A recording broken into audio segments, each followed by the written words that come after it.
নমস্কার। ইন্ডিপেন্ডেন্ট বেঙ্গলের পক্ষ থেকে আপনাদের সবাইকে স্বাগত। আমি শরৎ চক্রবর্তী এই মুহূর্তে রয়েছি শতরূপ ঘোষের সঙ্গে। আপনাদের সঙ্গে নতুন করে পরিচয় করে দেওয়ার কিছু নেই।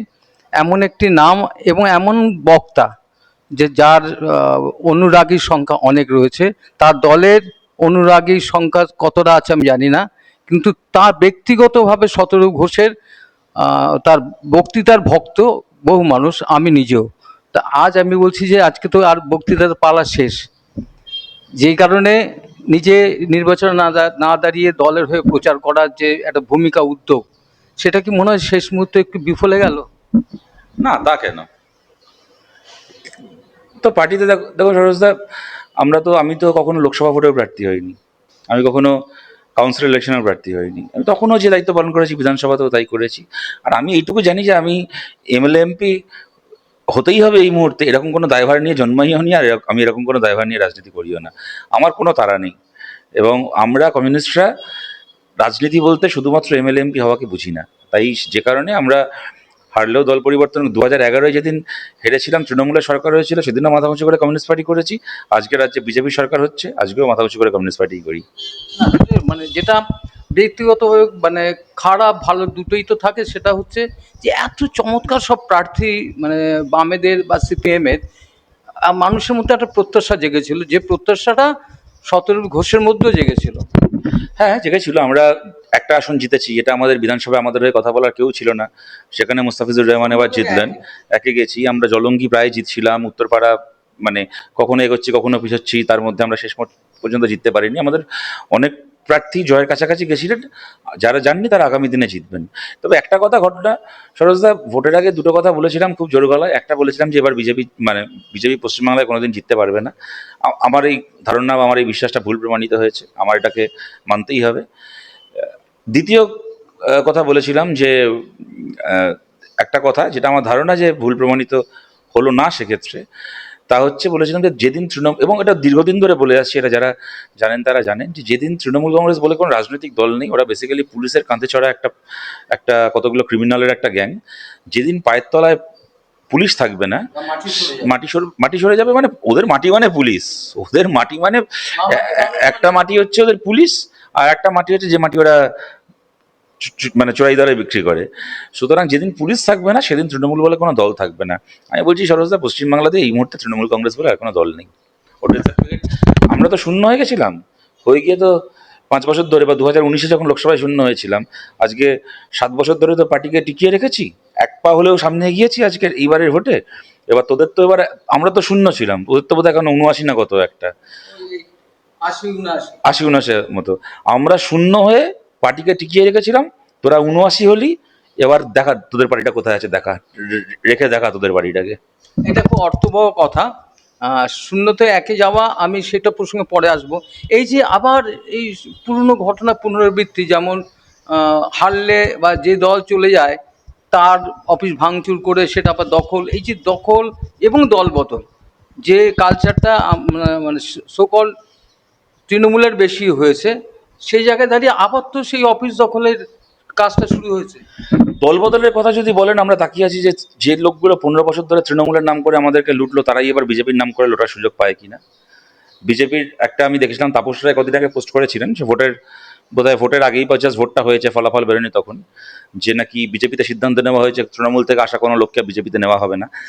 কিন্তু আবার এটাও দেখলাম গতকাল সৌমিত্র খানের হাত ধরে তৃণমূলের এক যুবনেতা বিজেপিতে ঢুকছে, তার ছবি দেখলাম। যাই হোক, আমি যদি ধরে নিই যে তাপস রায় যে কথাটা বলেছেন সেটাই বিজেপি মেনে চলবে, তাহলে ভালো, এই লোকগুলোর হাত থেকে আমরা পার্মানেন্টলি মুক্তি পেলাম। কেননা 15 বছর যারা তৃণমূলের নাম করে লুটপাট করলো, তারা যেন আবার 5 বছর বিজেপির নাম করে লুটপাট করার সুযোগ না পায় জার্সি পাল্টে। এই দিকে আমরা তাকিয়ে থাকবো। আর যদি আপনি পার্টি অফিস ভাঙচুরের কথা বলেন, মারধর করার কথা বলেন, সরোজবাবু, আমি আপনাকে একটা পরিষ্কার কথা বলি সরোজদা, যা হচ্ছে এ হওয়ারই ছিল, আমার কোনো সিম্প্যাথি নেই। যদি আজকে বিজেপির একটা নির্দিষ্ট রাজনৈতিক দর্শন রয়েছে, ওরা ধর্মের নামে রাজনীতি করে, আমরা সবাই জানি। বিজেপি যদি ভোটে জেতার এই সুযোগটাকে নিয়ে আগামী দিনে দেখা যায় যে সংখ্যালঘু মহল্লায় অ্যাটাক করছে, যেখানে যুক্তিবাদী মানুষজন রয়েছেন, প্রগতিশীল মানুষজন আছেন, তাদের উপর অ্যাটাক করছে, তৃণমূল উঠে গেছে আমাদের রাজ্য থেকে, সেই অ্যাটাকের সামনে একমাত্র লাল পতাকা নিয়ে আমরা বামপন্থীরা দাঁড়িয়ে থাকবো। আমরা সংখ্যালঘু মহল্লাও পাহারা দেবো, আমরা যুক্তিবাদী মানুষকেও পাহারা দেবো, আমরা বিজ্ঞান মনস্কতা প্রচার করে এমন প্রতিটা মঞ্চকে আমরা পাহারা দেবো। কিন্তু আপনি যদি বলেন তৃণমূলের ওই নেতার বাড়ি ভাঙছে, তৃণমূলের ওই নেতাকে রাস্তায় চত্থাবড়া মারছে, ওদের পার্টি অফিস ভাঙচুর করছে, আমি বলবো যা হচ্ছে বেশ হচ্ছে। আমি পরিষ্কার এটা বলছি, ওরা যে অত্যাচার করেছে, হ্যাঁ, এবং খালি অত্যাচার করেছে তাই নয়, দাঁড়িয়ে, আরে আমরা ফ্রিঞ্জ এলিমেন্ট বলতাম, হ্যাঁ, আগে হতো তৃণমূলের একটা ছিল যে কেউ যদি কোনো রকম গুন্ডামি করে, মস্তানি করে, এরা স্টুডিওয়ে বসে এরা বলতো যে না, যে করেছে সে নিজের দায়িত্বে করেছে, দল এটাকে সমর্থন করে না, আমার দল আইনের পথে চলবে। একটা সময় এই সমস্ত ন্যাকামি মারতো। আজকাল তো আর ন্যাকামি মারারও দরকার পড়ে না। এখন তো মমতা বন্দ্যোপাধ্যায় মঞ্চে দাঁড়িয়ে, এইবার ভোটের প্রচারের সময় মমতা বন্দ্যোপাধ্যায় মঞ্চে দাঁড়িয়ে হুমকি দিচ্ছিলেন যে ভোটের পরে দেখে নেবো, বুঝে নেবো, হেরে গেলে দেখে নেবো। অভিষেক ব্যানার্জি বলেছিল না ডিজে বাজবে দুপুর 12টার পরে। তো ভাই ডিজে বাজছে এখন তোমার ঘরে, অসুবিধা করছে, এখন হরিনাম সংকীর্তন শুনতে চাইছো কেন? এই যে শতরূ, প্রথমত তুমি তো অনেক যুক্তিতে কথা বলো। এই যুক্তিটা যেটা মুখ্যমন্ত্রী, মানে প্রাক্তন মুখ্যমন্ত্রী বারবার আসছে, প্রাক্তন মুখ্যমন্ত্রী না, উনি তো প্রাক্তন এখনো হতে চাইছেন না, দেখছি। না হতে চাইছেন না, সেটা একটা দিক। এখনো এমন এমন নির্লজ্জ মহিলা, এমন বেহায়া মহিলা হেরে গেছে, এখনো পর্যন্ত পদত্যাগটা করেনি। কালকে দেখলাম রাত্রিবেলা কিসব অফিস অফ প্রফিট কিসব ছিল, সেখান থেকে নাকি এখন অব্দি হার স্বীকার করে একটা প্রেস কনফারেন্স করেনি। পঞ্চায়েত ভোটে তৃণমূল জেতার পরে নবান্নে দাঁড়িয়ে বলতেন, একটা রাজ্যের মুখ্যমন্ত্রী নবান্নে দাঁড়িয়ে বলতেন যে যারা বিরোধী দল থেকে জিতেছে তাদের সাথে কথা বলছে, ওদেরকে তৃণমূলে নিয়ে নেওয়া হবে। হুম, মানে পঞ্চায়েতে তৃণমূল জেতার পরে নবান্নে দাঁড়িয়ে মুখ্যমন্ত্রী ঘোষণা করতেন যে যেখানে তৃণমূল হেরেছে সেখানে বিরোধী জেতা পঞ্চায়েত দখল করা হবে। আর এখন নিজে হেরে গেছেন, নিজের দল হেরে গেছে, তারপরে এখনো পর্যন্ত তার একটা রাজভবনে গিয়ে পদত্যাগপত্র জমা দিয়ে আসার, কি এটা বলার যে হ্যাঁ আমি হেরে গেছি, হারটা স্বীকার করার অকাত হলো না, এমন নির্লজ্জ মহিলা। তার আপনি যদি আক্রান্ত হওয়ার কথা বলেন, এ করেন, এদের মার খাওয়াই উচিত। যারা তৃণমূলের যে গুন্ডাগুলো মার খাচ্ছে ওদের মার খাওয়াই উচিত। আক্রমণ যদি কখনো তৃণমূলের বাইরে সাধারণ মানুষের ওপর, সেটা সাধারণ, আমি বারবার করে বলছি, সংখ্যালঘু মানুষের ওপর, মহিলাদের ওপর, দলিত মানুষের ওপর, প্রগতিশীল মানুষের ওপর যখনই সে আক্রমণ নেমে আসবে, সেই আক্রমণকে ঠেকানোর জন্য সবার আগে আমাদেরকে দাঁড়াতে হবে। 15 বছর তৃণমূলের কাছে মার খেয়েছি, আজকের দিনে এই আক্রমণের সামনে দাঁড়াতে আমাদের কোনো অসুবিধা হবে না, আমাদের অভ্যেস হয়ে গেছে। আমরা তৃণমূলের এই সমস্ত এইসব এই দেবাংশু ফেবাংশুর মতো ওই সরকারি হচ্ছে সরকারের ফাইল মুখে দিয়ে রাজনীতি করিনি, হ্যাঁ, আমরা সরকারের কোলে বসে রাজনীতি করিনি এদের মতো। সব সব ঠিক। তারপরে তাই কিন্তু তৃণমূলের গুন্ডারা যদি মার খায়, তৃণমূলের যারা মস্তানি করেছে তারা যদি মার খায়, তো খাওয়াই উচিত। তুমি পরোক্ষভাবে অমিত শাহ ঝুলিয়ে মারার যে অমিত শাহ ঝুলিয়ে, শোন, অমিত শাহ কাউকে তৃণমূল দেখে মারে না, কেমন? অমিত শাহ যদি তৃণমূল থেকে মারার থাকতো অভিষেককে বহু আগে জেলে ঢোকাতে পারতো। ওসব আমি ওইটা বলছি না। ওই তত্ত্ব, পাড়ায় পাড়ায় ওই তত্ত্বে তুমি বিশ্বাস করো? আমি অমিত শাহ তত্ত্বেও বিশ্বাস করি না, আমি অভিষেক ব্যানার্জি তত্ত্বেও বিশ্বাস করি না। আমি এই তত্ত্বে বিশ্বাস করি যে ভোটে যেই হারুক, যেই জিতুক না কেন, ভোট পরবর্তী সন্ত্রাস থাকা উচিত নয়। কিন্তু আমি প্রথমে ভোটের আগে বলবো আমি ডিজে বাজাবো, আর ভোটে হেরে যাওয়ার পরে আমি বলবো মা আমায় মারছো কেন, আমি এইটাই বিশ্বাস করি না। শুনুন, আমি একটা কথা বলি আপনাকে সরেশবাবু, আমার জন্ম কসবায়, কসবাতে আমি বড় হয়েছি। আপনি আমার পাড়ায় গিয়ে এখন খোঁজ নিন, 2011 আমাদের সরকার চলে গেছে, কেমন? তারপরে আমি যে ওয়ার্ডে থাকি সেই ওয়ার্ডে, পাশের ওয়ার্ডে 2015 সাল অব্দি আমাদের কাউন্সিলর থেকেছে, তারপরে হারানো হয়েছে জোর করে সেখানে। আমি জন্ম থেকে, আমার 86 সালে জন্ম থেকে 2011 সাল পর্যন্ত, কেমন, আমি তো তার আগে থেকে ছাত্র রাজনীতি করতাম, 2005 সাল থেকে কলেজে পড়ি ছাত্র রাজনীতি করি। আমার পাড়াতে বামফ্রন্ট সরকারের সময় আমার পাড়ায় যারা তৃণমূল করতেন, যারা বিজেপি করতেন, বা তখন বিজেপি খুব বেশি কেউ করতো না, কিন্তু কংগ্রেস যারা করতেন, আপনি এখন আমার পাড়ায় গিয়ে খোঁজ নিন, আমি কোনোদিন কারুর সাথে কোনো দাদাগিরি রংবাজি ছেড়ে দিন, কারুর সাথে খারাপভাবে ব্যবহার করেছি কিনা একটা লোক বলুক। না, কিন্তু তোমার মুখের যে ছুরি, সেটা অন্য কথা, সেই ছুরিতে কিন্তু সেটা অন্য কথা। আমি আমি বলছি দুর্ব্যবহার, আমার তো রাজনৈতিক বক্তব্য আমি বলবো। শারীরিক আমি কেন বলছি শারীরিক আক্রমণ ছেড়ে দিন, আমি কারোর সাথে, একটা লোক তৃণমূল করতো, রাজ্যে আমাদের সরকার, আমি কারোর সাথে দুর্ব্যবহার করেছি একটা লোক দাঁড়িয়ে বলুক, 2011-র 13ই মের আগে, একদিন আগে পর্যন্ত একটা লোক বলুক, একটা লোক দাঁড়িয়ে কথা বলতে পারবে যে, মানে আমার থেকে যদি কেউ বয়সে 1 বছরের বড় হয়, পাড়ায় তৃণমূল করে, আমি তাকে দাদা না বলে কোনোদিন কথা বলেছি, নাম ধরে ডেকেছি? যারা আমার থেকে আরেকটু বয়সে বড় তাদেরকে অমুক কাকু তমুক কাকু ছাড়া কোনো কথা বলেছি? একটা লোক বলুক। এই আমার বাড়িতে 2011 সালে যখন হেরে গেছি, হ্যাঁ, তারপরে 2016 সালে মাঝরাত্রির বেলা আমার বাবা মা ঘুমোচ্ছে, আমার বাবা হার্টের পেশেন্ট, এই আমার বাড়িতে রাত্রিবেলা ভাঙচুর করেছে, ঢিল ছুঁড়েছে। 2021 সালে আপনাকে বলছি, দিন বিধানসভা ভোটের রেজাল্ট বেরোলো, হ্যাঁ, 2রা মে, আমি, আমার বাবা, আমার মা তিনজন হাসপাতালে ভর্তি কোভিডে। আমার বাবা মা আইসিইউতে। আমার মা আর সেবার ফিরলো না, মা মারা গেল সেইবার। আমরা তিনজন হাসপাতালে, আমি কাউন্টিংয়ে থাকতে পারিনি যে কারণে। তার 4-5 দিন আগে থেকে আমি হাসপাতালে। তৃণমূল জিতেছে। হাসপাতালে শুয়ে আমার বাবা, আমার মা, আমি তিনজন হাসপাতালে, বাড়ি তালা দেওয়া, হাসপাতালের বিছানায় শুয়ে আছি, মৃত্যুর সঙ্গে লড়াই করছি তিনজন। হ্যাঁ, লাইফ সাপোর্টে আমার বাবা মা। সেই অবস্থায় আমার বাড়িতে এসে ঢিল মেরেছে এই জানোয়ারগুলো। এবং সে যদি এখন মার খায়, আমি বলবো যে না না, হারে মারটা খাচ্ছে কেন? একটা লোক বলুক যে মানে আমি কখনো তার সাথে দুর্ব্যবহার করেছিলাম বলে এটা আমি। শুনুন, আমার বাড়িতে যে ঢিল মারা খুব সামান্য একটা বিষয়। আর আমি একটা মোটামুটি একটা পার্টির একটা কালেকটিভ লিডারশিপের মধ্যে রয়েছি। আমি আমার একটা সামাজিক রাজনৈতিক পরিচিতি রয়েছে। আমার বাড়িতে যদি কিছু হয়, তাও থানায় খবর গেছে, 5টা পুলিশ এসছে। আমাদের বহু কমরেডকে খুন হতে হয়েছে, ঘরছাড়া হতে হয়েছে, বাঁচানোর জন্য কেউ যায়নি। গোটা বাংলা জুড়ে এরকম হয়েছে। এরা তো এই তো করে গেছে। এরা এদের এদের এদের এদের মানে এখন সমস্ত এসব কথা বলবে, এদের কাছ থেকে এসব শুনতে হবে এখন। আমি দেখতে পাচ্ছি বা শুনতে পাচ্ছি যে তোমার মধ্যে আগুন জ্বলছে। এই যে ফলাফল যেদিকে গেছে, তোমার মধ্যে একটা বিরাট আগুন, মানে এই ক্রোধ, আগুন, ক্রোধ ক্রোধ আমার তৃণমূলের প্রতিও চিরকালই ছিল, আছে। বিজেপির প্রতি আমরা প্রথম দিন থেকে, আমার রাজনৈতিক মতামত যে সময় তৈরি হয়েছে, যে বয়সটায়, সেই বয়সে দেশে বিজেপির সরকার, বাজপেয়ী সরকার। আমরা চিরকালই কিন্তু বিজেপির বিরুদ্ধে, আরএসএস এর বিরুদ্ধে রাজনীতির হাতে করি আমাদের সেই অর্থে হয়েছে। পলিটিক্যাল ইন্ডক্ট্রিনেশন যদি বলেন, আমি একটা সময় উত্তর ভারতে থেকেছি, আমি খুব কাছ থেকে এদের শাসন দেখেছি, আমি জানি এরা কি করতে পারে। আমি ছাত্র রাজনীতি করার সময় 4 বছর দিল্লিতে থেকেছিলাম, উত্তর ভারতের রাজ্যগুলোতে আমায় কাজ করতে হতো। সুতরাং বিজেপির প্রতি তো আমাদের যা রাগ যা আছে আছে এবং থাকবে, কিন্তু এইটা বলছি, এইটাকে নিয়ে খালি আমরাই থাকবো। কোথাও যেন পরোক্ষভাবে এই ফলাফল তোমাকে একটা অন্য তৃপ্তি দিয়েছে, বা তোমাদের একটা না না, আমাকে একদমই তৃপ্তি দেয়নি। কারণ আমি এতটুকু শুনুন, আমি কখনো রেগে টেগে মিথ্যে কথা বলি না। আমাকে একদমই তৃপ্তি দেয়নি বিজেপি জেতাতে। আমি অত্যন্ত 4-5 জনের মতো অত্যন্ত দুঃখিত। তার কারণটা হচ্ছে, আমি কখনো চাইনি পশ্চিমবাংলায় আমার তৃণমূলের আমরা চাইতাম যে তৃণমূলকে আমরা হারাই, সেটা হয়নি। সেই আমার এর বাইরে ভোটের ফলাফল থেকে 100 বার আছে। আমরা চেয়েছিলাম যে আমরা বামপন্থীরা, আমাদের জোট, তারা তৃণমূলকে হারাকে। এইবার পারিনি। আগামী বার চেষ্টা করব বিজেপিকে হারিয়ে আমরা সরকারে আসি, সেটা অন্য কথা। সেই জায়গা থেকে আমরা ভোটে ব্যর্থ। বিজেপির না, বিজেপির সাফল্যকে আমরা আমাদের সাফল্য ভাবছি না। এই ভোটে যেরকম তৃণমূলও ব্যর্থ, সেরকম আমরাও ব্যর্থ। কিন্তু এইটুকু বলছি, আমাদের দল তারপরও টিকে আছে, টিকে থাকবে, এবং আমরা এগিয়েছি, আরো এগোবো।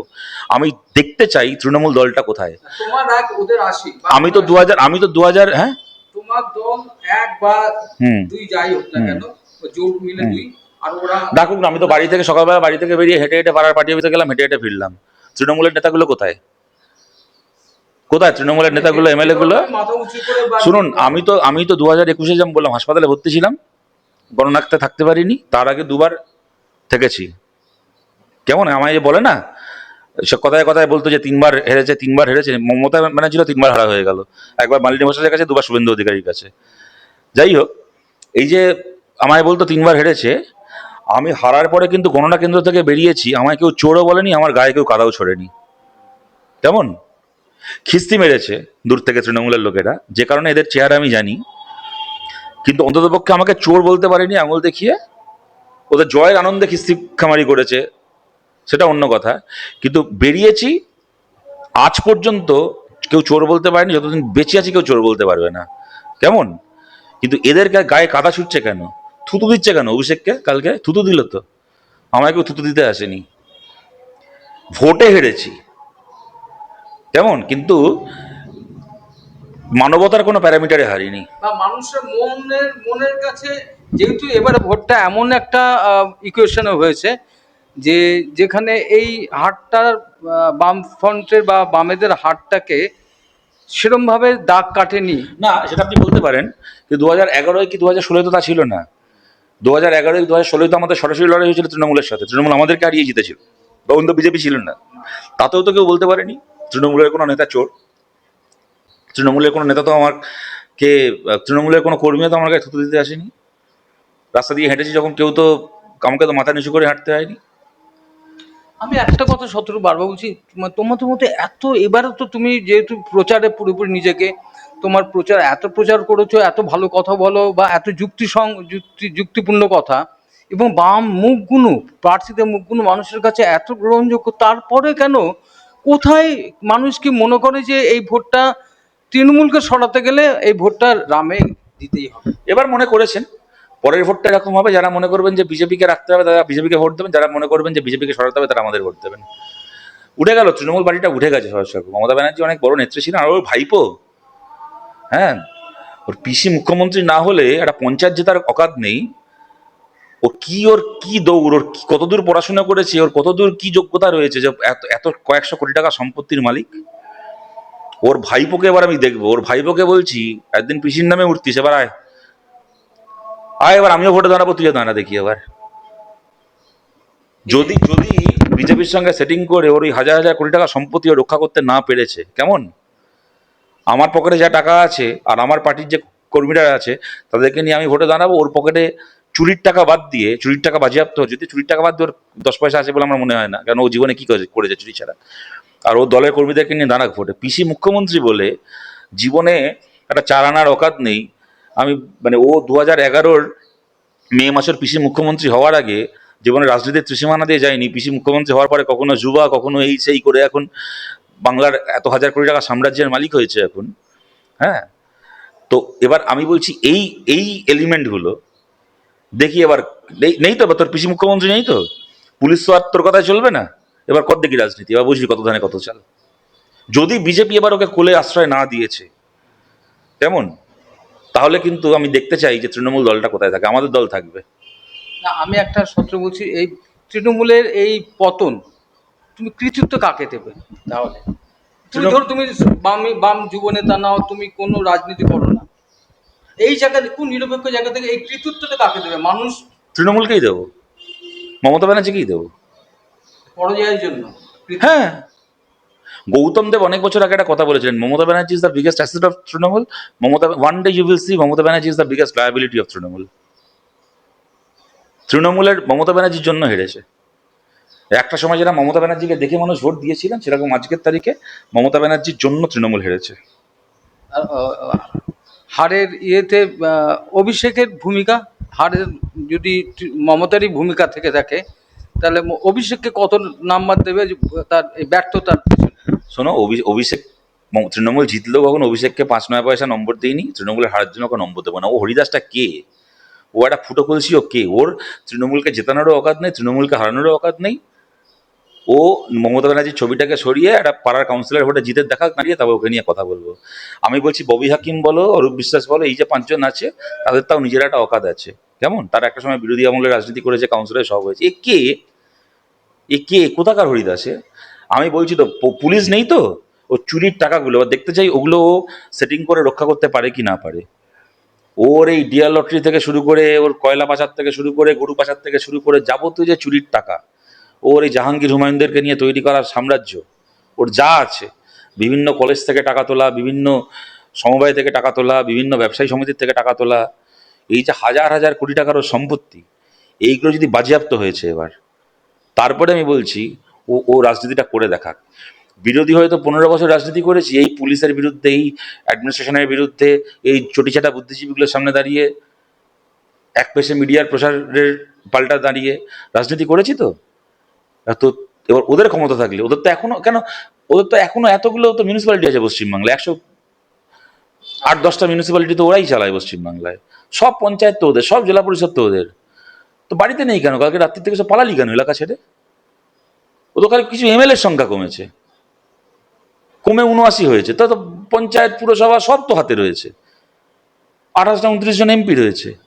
তো বাড়ি ছেড়ে পালাচ্ছিস কেন? আয় এবার রাজনীতি করতে, পালাচ্ছিস কেন?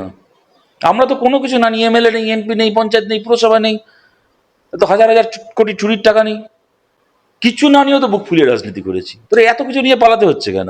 আমাদের প্রায় শেষের দিকে তো এসে গেছি, আর শত্রু যা বলেছে মানে সব কথাই বলে ফেলেছে। তবু মানে আমার মনে হয় যে বামেদের সত্যিকারের আবার সেই স্বমহিমায় ফিরে আসা, এটা কি পরবর্তী 5 বছরের তার প্রক্রিয়া কি চলবে তার জন্য? পরবর্তী 5 বছর না, পরবর্তী 5 মাসের মতো দেখতে পাবেন সমস্ত মানুষ যারা বিভিন্ন কারণে এদিক ওদিক ছড়িয়ে ছিটিয়ে ছিলেন। আমরা বলছি তৃণমূল কংগ্রেসের চোরগুলোকে ছাড়া হবে না, তৃণমূল কংগ্রেসের কোনো চোরের সাথে কোনো কম্প্রোমাইজ হবে না। তার বাইরে যে মানুষ যারা আছেন, তৃণমূল দলটা উঠে যাবে। এবার ওই which side are you on গান ছিল না বিখ্যাত গণসঙ্গীত, বাংলা অজিত পান্ডে করেছেন, কোন দিক সাথী কোন দিক বল, কোন দিক বেছে নিবি তুই।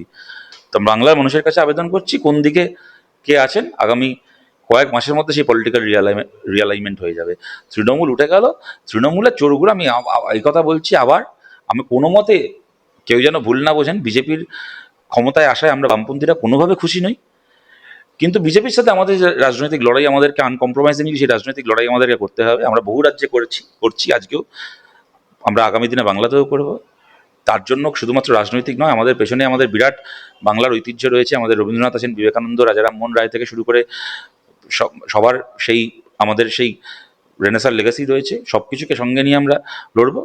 কিন্তু তৃণমূল কংগ্রেসের লোকেরা যদি মার খায়, আর তৃণমূল কংগ্রেসের যদি পার্টি অফিস ভাঙচুর হয়, সমস্ত চুরির টাকায় তৈরি করা সরকারি জমি দখল করে বানানো পার্টি অফিস, লোকের অন্যের বাড়ি দখল করে করা পার্টি অফিস, তৃণমূল যেগুলোকে আমাদের পার্টি অফিস বলছে, 90% হচ্ছে অন্যদের পার্টি অফিস, ওদের দখল করা। অন্যের দখল করা পার্টি অফিসে ওরা যদি একদিন ধরে সাম্রাজ্য বানিয়েছে, তৃণমূল যদি মার খায়, ওদের প্রতি কোনো সিম্প্যাথি নেই। আমরা আমাদের যেভাবে কথা চলছে তাতে মনে হয় আপনাদের কাছে সব যা যা প্রশ্ন আপনাদের মধ্যে থাকতে পারে তারই উত্তর কিন্তু দিয়েছেন শতরূপ ঘোষ। ইন্ডিপেন্ডেন্ট বেঙ্গলের তরফ থেকে আবার ধন্যবাদ জানাচ্ছি।